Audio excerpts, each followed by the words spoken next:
അമ്പ പേരാറെ നീ മാറിപ്പോമോ ആകുലയാമൊരഴുക്ക് ചാലാൽ എന്ന് ഇടശ്ശേരി ഗോവിന്ദൻ നായർ അദ്ദേഹത്തിൻ്റെ കുറ്റിപ്പുറം പാലം എന്ന കവിതയിൽ എഴുതിയിട്ടുണ്ട്. ആ കുറ്റിപ്പുറം പാലത്തിൽ കൂടെയാണ് ഇപ്പം ഞങ്ങൾ പൊയ്ക്കൊണ്ടിരിക്കുന്നത്.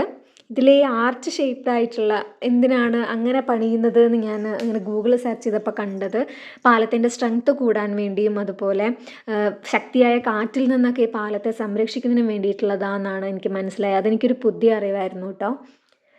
അങ്ങനെ ഞങ്ങൾ പോണ വഴിക്ക് ഇതാ സൈഡിൽ ഫുള്ള് റോഡ് പണിയുടെ കാര്യങ്ങളൊക്കെ നടന്നുകൊണ്ടിരിക്കുക. പിന്നെ അത് തിരിച്ച് വരുമ്പോഴുള്ള വ്യൂ ആണ് കേട്ടോ. നല്ല വെള്ളമുണ്ട് പുഴയിലൊക്കെ മഴയായത് കാരണം. അങ്ങനെ ഞങ്ങൾ പോണ വഴിക്ക് റോഡ് സൈഡിൽ പാർക്ക് ചെയ്തിട്ടുള്ള അങ്ങോട്ട് പോകുമ്പോൾ തന്നെ ഞാൻ നോട്ട് ചെയ്തിട്ടുണ്ടായിരുന്നു കേട്ടോ, ഒരു ഫ്രൂട്ട്സ് വിൽക്കുന്ന സ്ഥലം.